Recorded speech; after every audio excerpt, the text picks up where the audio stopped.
What's up, guys? I was just getting all my A's out before we got started. Welcome back, y'all, to Is It Crazy or Is It God? Where we are just reading the Bible along with you, hopefully. We're just trying to encourage a community of Bible readers, and you don't even already have to be reading the Bible to join in with us, starting with the fun. I do want to reiterate, though, just if you're just joining us for the first time, that we're not pastors or anything like that. Like, we're not Bible experts. Awesome. Sound check complete. Yeah. We're not Bible experts. We're not theologians. We are two regular people, a married couple, reading the Bible together for the first time. Like, we've read the Bible before in just different pieces.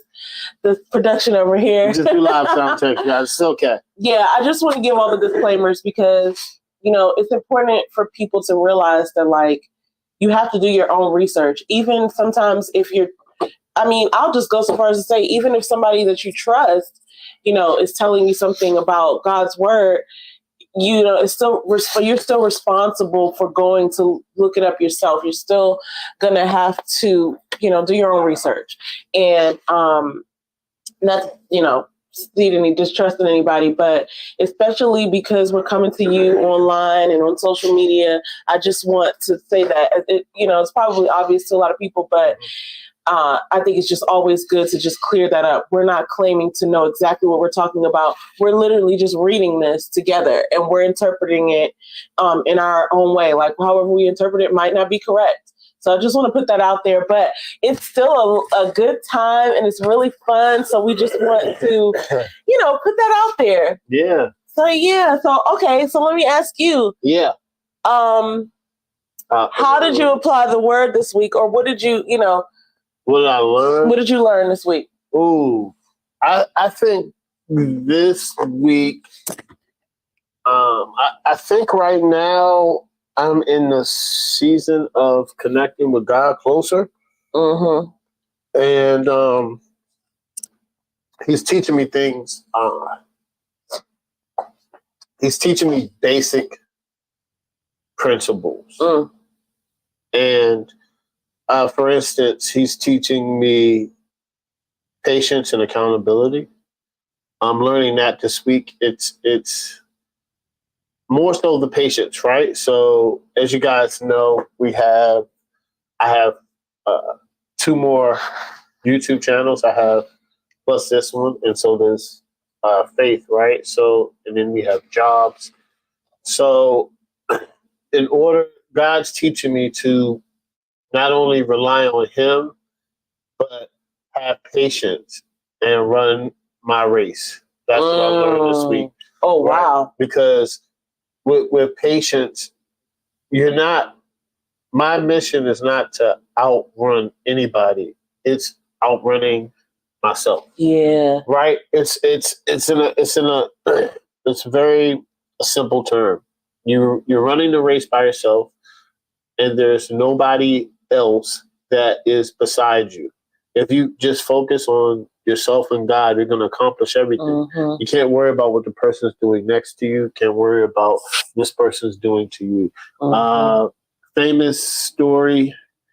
Michael Phelps was in the Olympics, and I forgot the other guy's name, but they were teammates, and he was like, I'm just focused on beating Phelps, and he lost.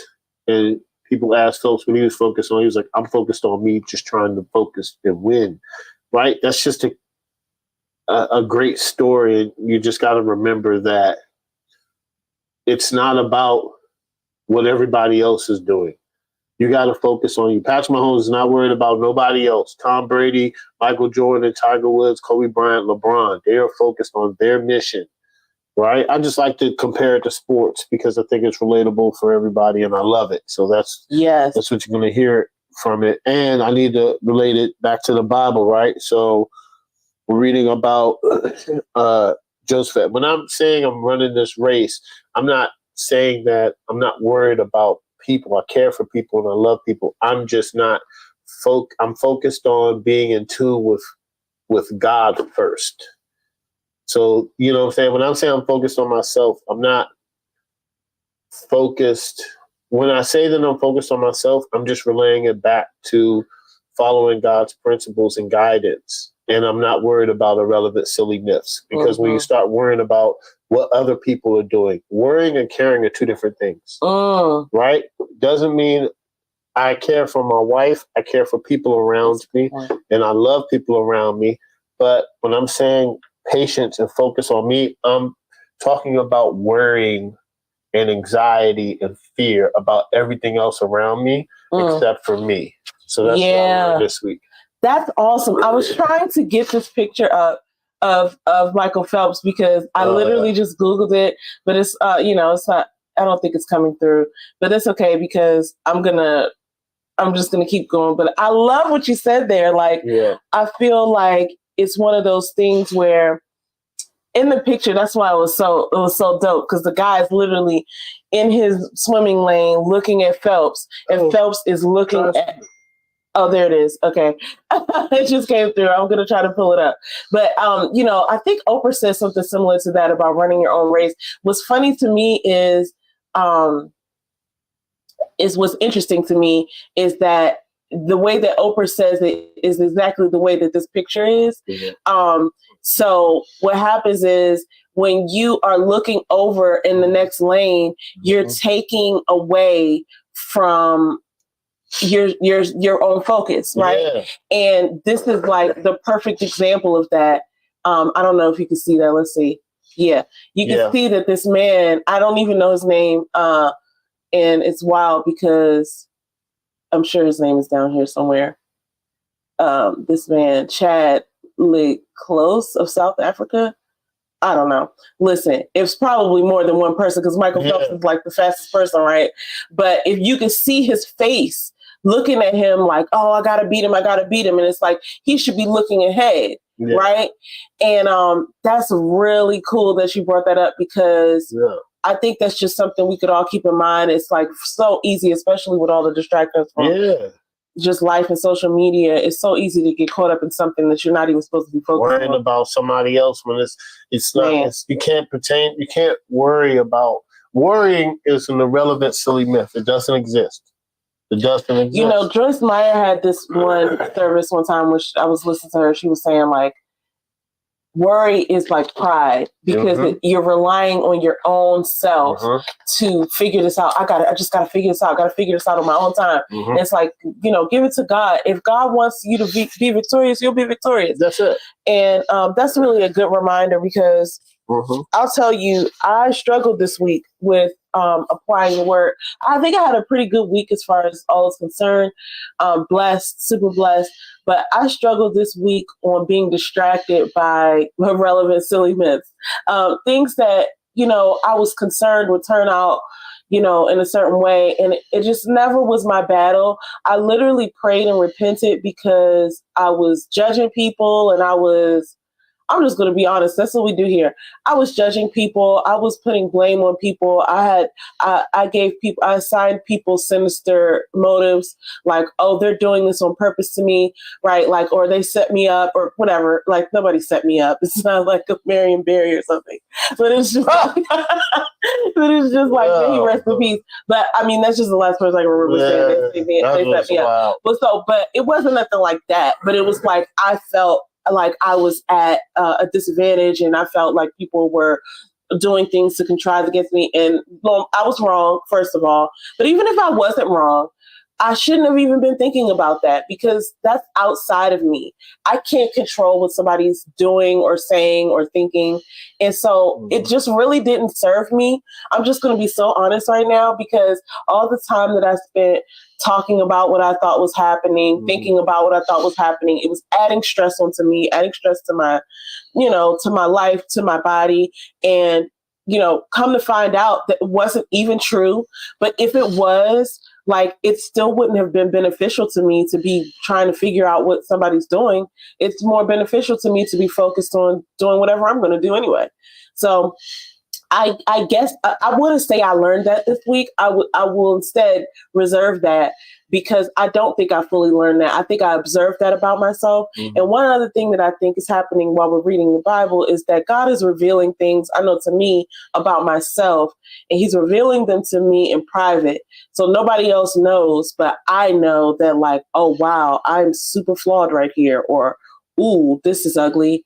You know what I'm saying? So I'm getting a lot of that, but it's really good for me because I didn't see those things before. So I'm grateful for that. But so that was my week. That's what I tried to apply this week, but that's what I observed. So hey, it's all about applying and learning. That's just trying to get better, you know. We're all out here in these streets trying to make it. every day, that's it. So this week we read 1 Kings 22.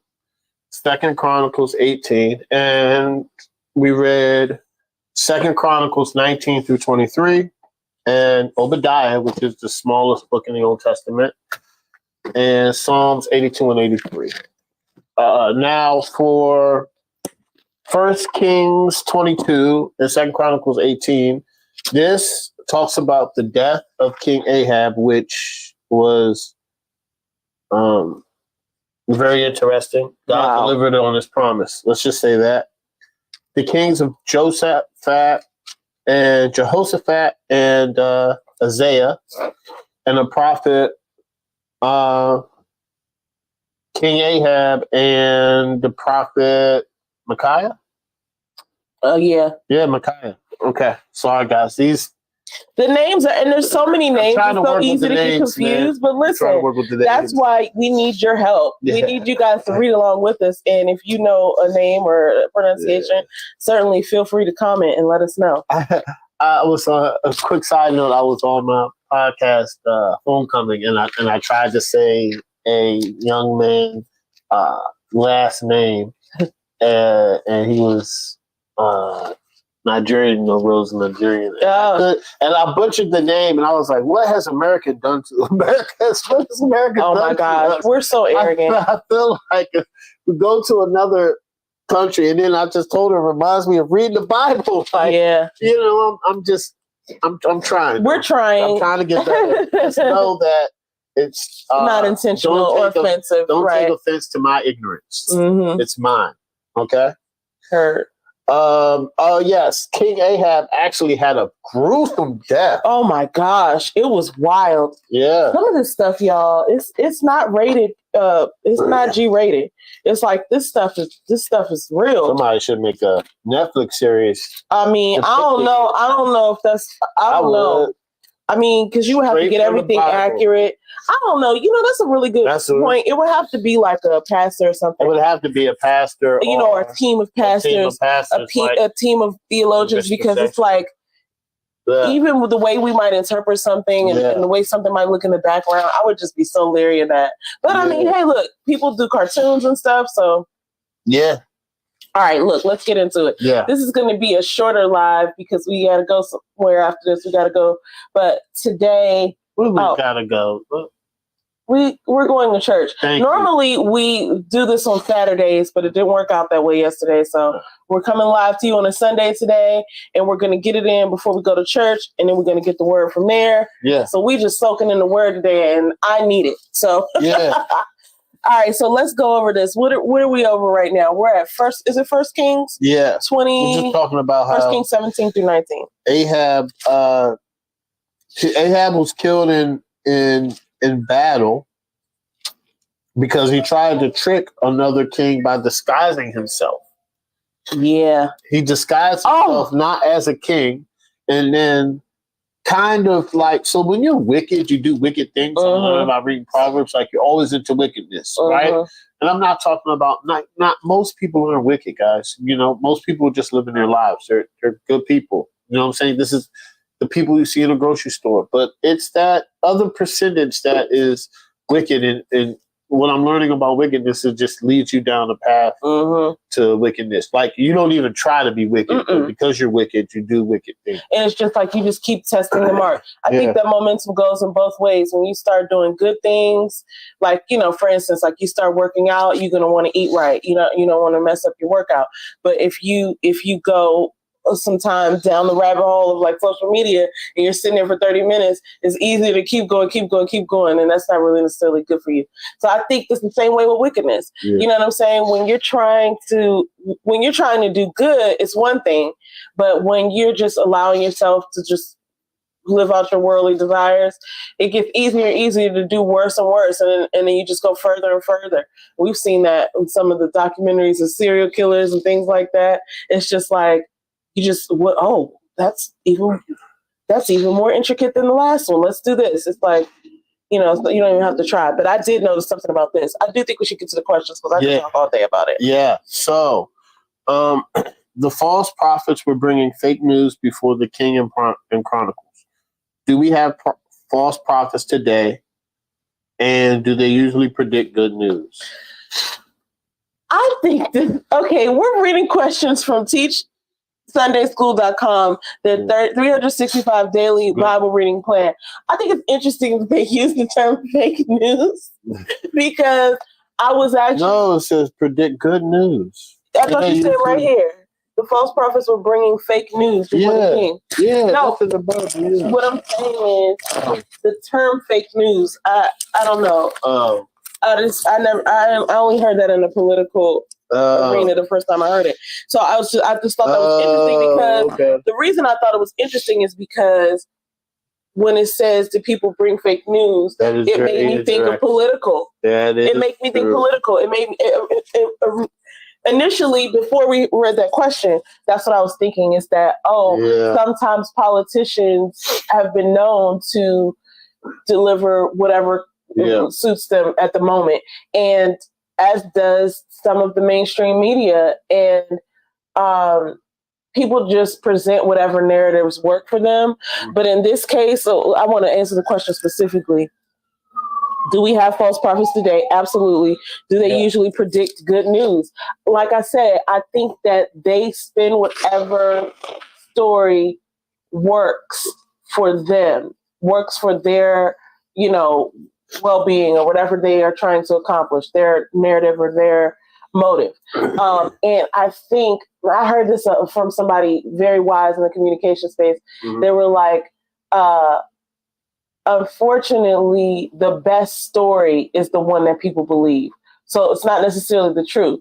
It's the story that's like the most, I don't know, like innovative or whatever, or the one that's the most striking. So sometimes the truth doesn't necessarily win or, win people over in order for belief. But sometimes it's like the best story or the most salacious thing, right? Sometimes it's whatever people want to hear. Sometimes it's what they don't want to hear, right? Especially if you're trying to evoke fear in people.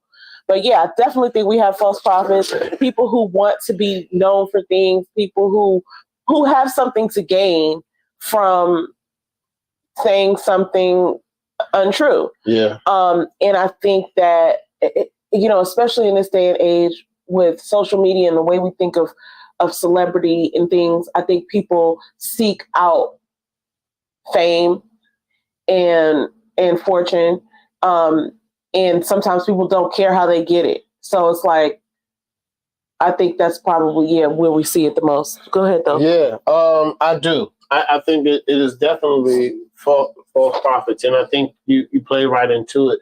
We're not even talking about. I think the level of people that are spreading misinformation is right. On one end, when we grew up, it was like, you don't know if somebody's telling truth on the news or politicians. Now you're on Instagram and TikTok and YouTube. You can go down this rabbit hole and not know what's the truth. And I'll say this, I do believe, and this is my own, well, I will put some facts in here, but I do think this is, I just want to be clear that this is my own thinking. So the fact is, when we were coming up, there were less venues for news to be delivered. So there were only so many channels. There were only so many times that news played. It was not even a thing for news to be 24/7 until cable came along and made that accessible. I mean, and sure, there's news radio and everything, but it's 24 hours. But the idea was that, you're going to get your news from a reputable source, and sources that were not reputable were it was like widely known that like, oh, like, you know, there was this one newspaper that people will read like, oh, that's tabloids or whatever, right? Like, don't believe that. There was a few of them, but The now, Inquirer. well, That's okay, the so Inquirer. listen, I'm not trying to put nobody out there, but My it was bad. like widely, and that's not the only one. There's a couple of them, right? Yeah. So, but you would just think that like if you saw it in the Washington Post or the New York Times or something like, then you could believe that. And there used to be a thing called redaction, where if someone printed something and their source ended up falling through or they didn't have the proof, then they would have to redact the statement and say, oh, we printed this, but da da da da.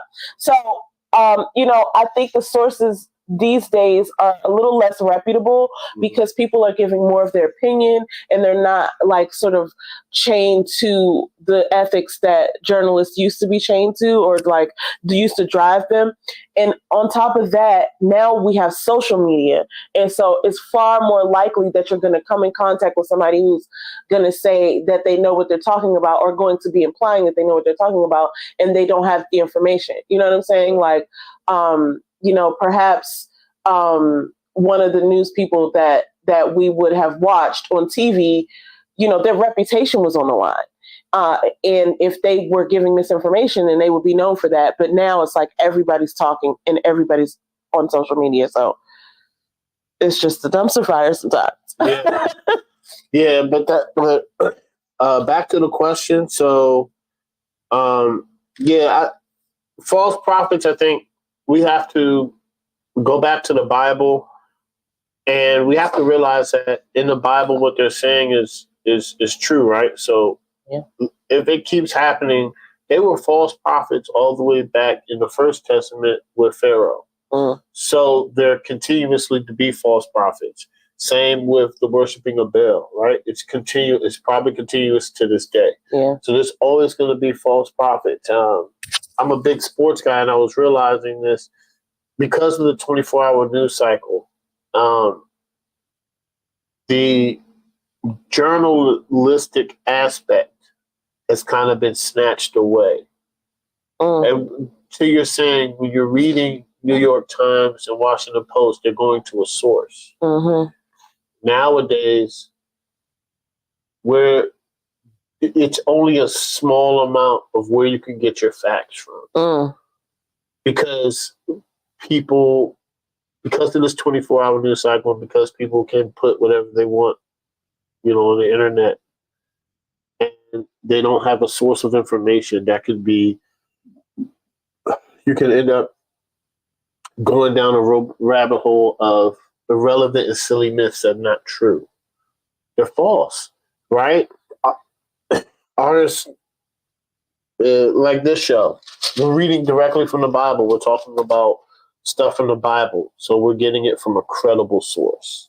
So you have to be careful when you listen to where they're citing these sources from. I have a sports podcast, Fourth Quarter. I cite that by reading articles, looking at other people that are professions in their craft and journalism, where they hear from this source, where they hear from this source. And then I gather it and then formulate my own opinion about what's going on, because things could change, you know. Same with my wife's channel. She reads articles. She gets to the source of actual journalism and then presents it. Some people just present their own opinion about what they see, and that's not good, because what you see is from your understanding, and your understanding, as we know what the Bible says, is you can't lean on it. Right. And so in this particular thing, we're talking about, you know, 1 Kings 22, where the prophets were, most of the prophets were telling the king Ahab that like, oh yeah, you're going to win this battle. And Jehoshaphat and Ahab were going into battle together because Ahab asked Jehoshaphat, hey, will you go to battle with me at Ramoth Gilead?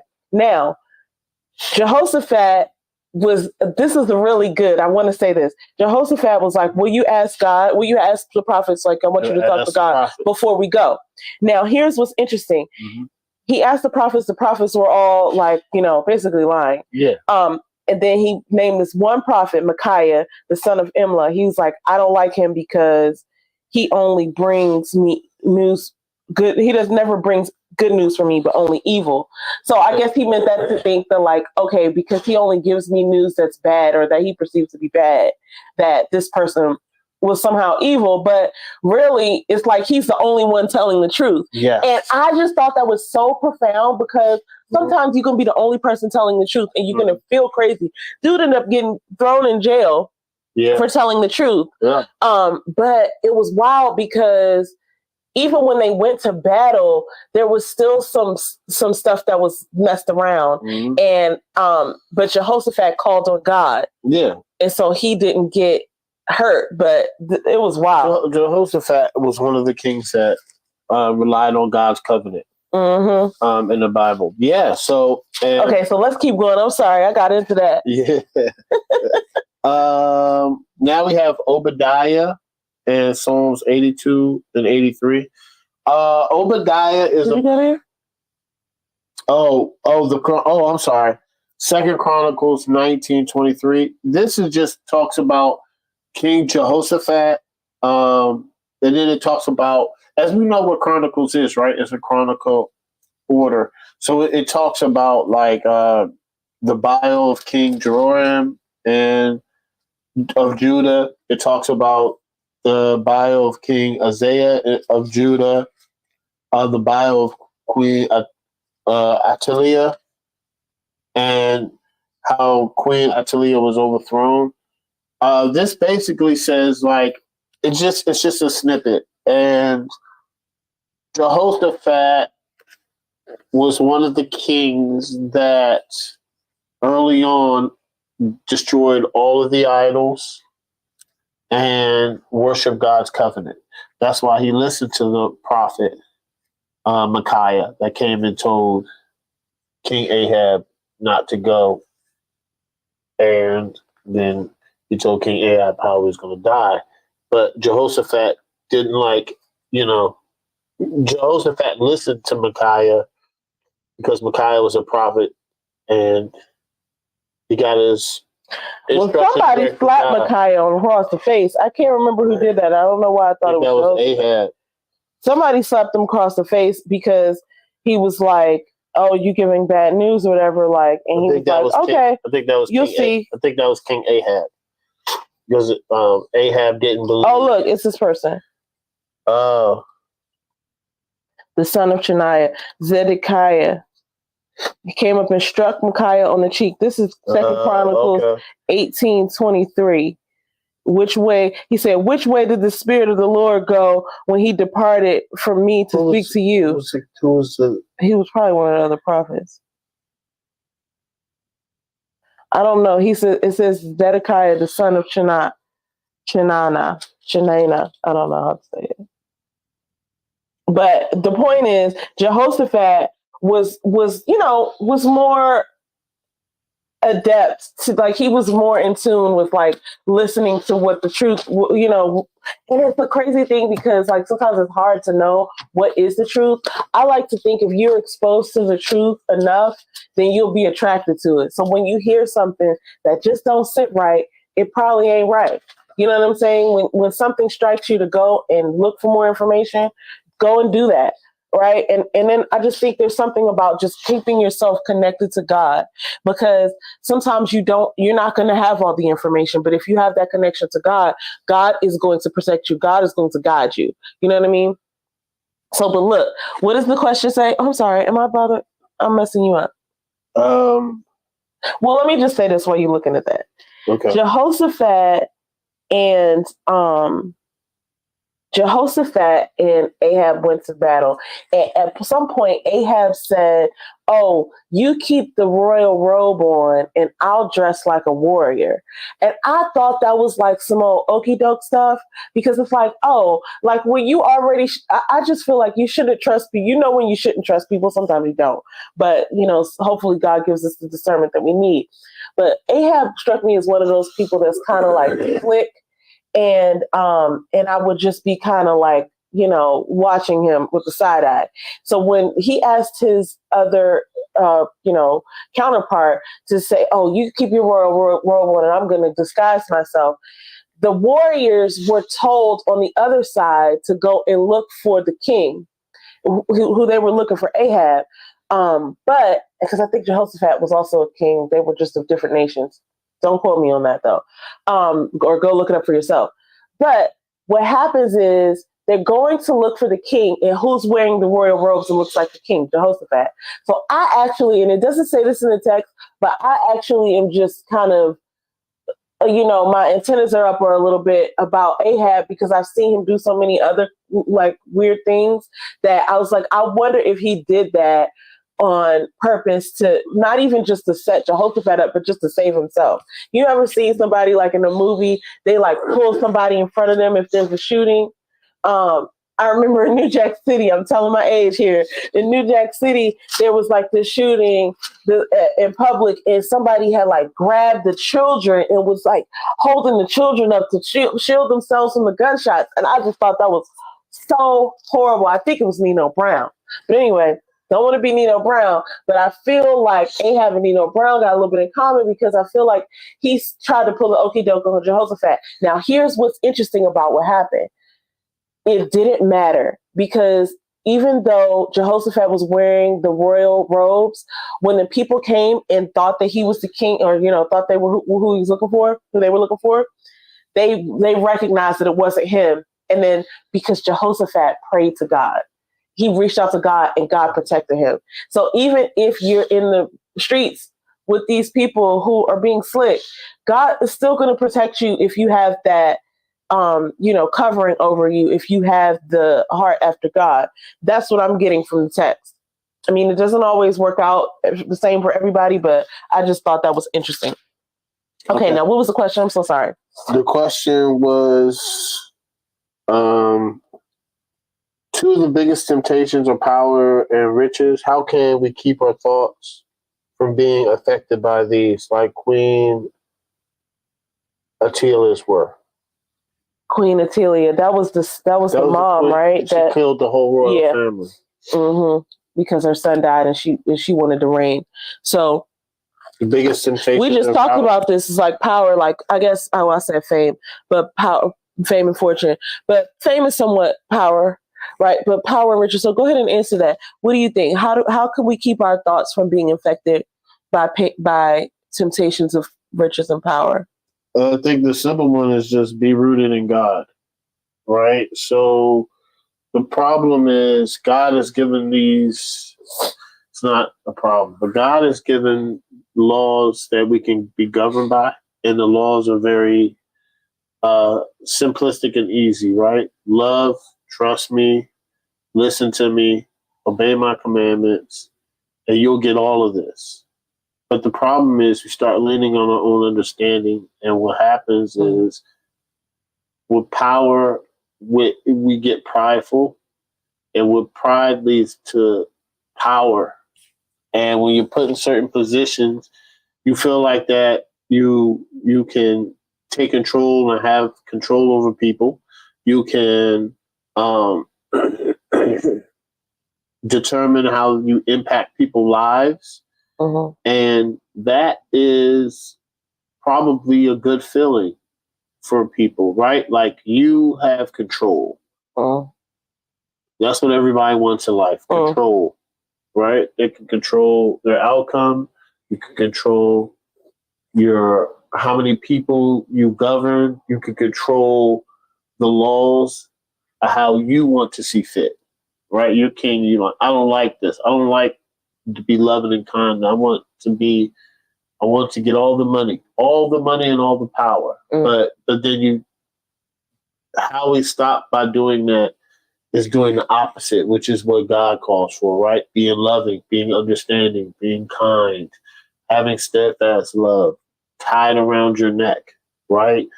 Writing it on the tablet of your heart. You got to love your neighbor, love your enemies, pray to him constantly, because with power comes leaning on your own understanding, and power just leads to all other sins and wickedness, right? Because you can have power be rooted in God, but you can reign like how David did and then how Solomon did.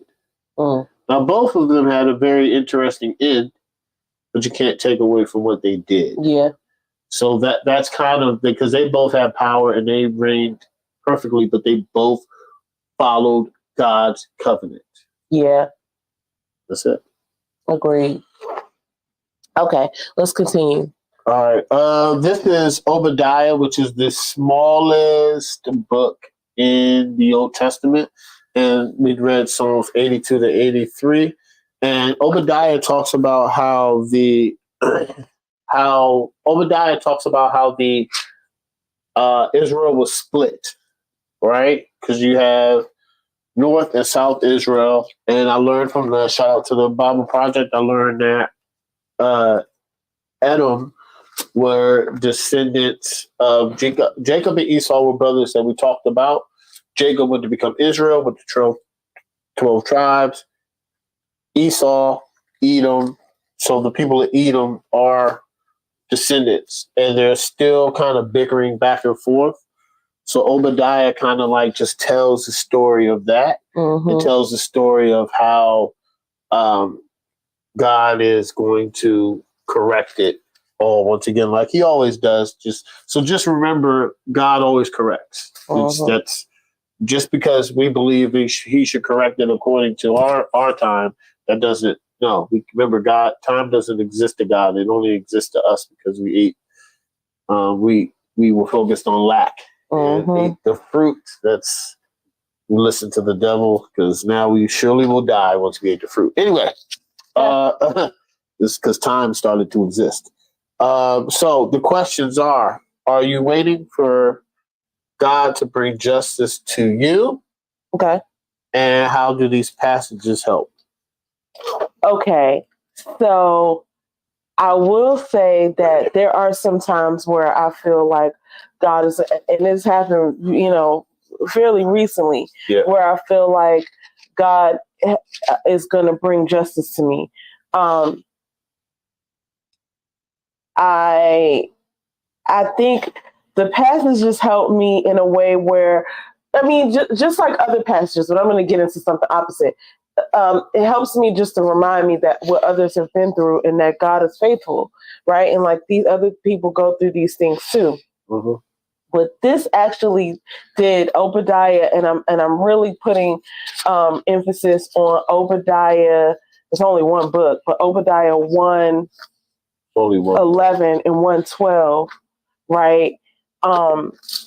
Really Obadiah 1:11 through 1:13. So like, it basically is talking about don't gaze and gloat in triumph over your brother's day, the day when his misfortune came. Do not rejoice over the sons of Judah in the day of their destruction. Do not speak arrogantly, jeering and maliciously mocking in the day of their distress. So one of the things that brought to mind to me was it corrected me, because there have been times where maybe I suggested that like this isn't going to work and here's why, and someone went and get upset in any way, saying like, oh, well, we don't think that you're correct, and then they go and do the thing and then I was correct. And the challenge for me is to not sit there and be like, see, I told you so. And this verse speaks to me in that way because that has happened to me a number of times. And what I dislike about myself is that even though so this verse is correcting me, but in the moment, it feels so good to me to sit there and rejoice and be like, see, I was right. And I don't like that about myself because that's not of God. And obviously because the Obadiah is in that verse is saying that. So, that's how this verse is hitting me. It's kind of in the opposite of the question. It's like, oh, how does this verse help you? Whatever. Or how are these verses helping you? I know from enough that I've read in the Bible that God is already going to take care of stuff, and you just have to take your mind off of it, right? There's a saying that I don't think is in the Bible, but it say what you focus on expands, right? So if I'm focused on negativity, the negativity expands. If I'm focused on someone else's race expands. If I'm focused on God and what God told me to focus on and do, then I'm going to win. And it doesn't really matter what somebody else's viewpoint or experience was, because I'm not them. All I have is me. And so I realized that I need to be corrected in that way. That's kind of what I got from this. Yeah. So It says, "Are you waiting for God to bring justice to you?" I don't think waiting to bring justice to you should. I don't think you should wait on God bringing justice to you. I think God is going to do the justice for you. Uh-huh. So you shouldn't wait on Him. He's going to take care of it. Don't worry about that. But I was looking at, and just think, before we wrap up, I'm going to say these verses, and it coincides exactly with what you said. Obadiah 2-4. Behold, I will make you small among the nations. You will be utterly despised. The pride of your heart has deceived you. You who live in the clefts of the rock in your lofty dwelling. Who stay in your heart? Who will bring me down to the ground? Though you soar aloft like the eagle, though your nest is set among the stars, this is where I'll bring you down, declares the Lord. And I was reading the notes, and God opposes the proud and the arrogant. Uh-huh. And it goes back to pride and ego, leaning on your own understanding. Guys, it's very simple, but it's very hard It's so hard. Why is it so hard? Because it's implemented, it's embedded in us since the very beginning, right? These are traits that, well, I said something earlier this week, and you have to remember you're always going to be working to be close to God. If you're always working to be close to God, you're never going to be perfect. Only perfect person was Jesus, and He was God. So take that perspective. All the stories that we've read of everybody in the Bible, nobody was perfect. Everybody, it always comes back. Your human instincts always come back. You're always going to sin. It's just how your natural makeup is. You can't worry about that. You can't worry about your past because God doesn't. You got to forgive because God does. You got to love because God does. You can't lean on your own understanding, lean on His because He knows all. He's the ultimate creator, and He figured everything out very quickly, right? And He gives it to us in His word. So you can't lean on pride, because when you start feeding into pride and ego, you feed the monster of power, and you feed the monster of wealth. You can have all of those things if that's destined for you in the Bible. You can be like King David if that's destined for you. If that's God's purpose for you, then you'll excel at it. But you always have to remember to live His covenant and fear Him.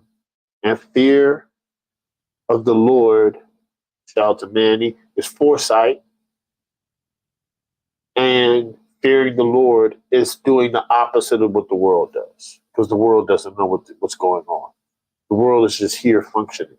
And if humans are in it and leaning on our own understanding, we don't know what to do.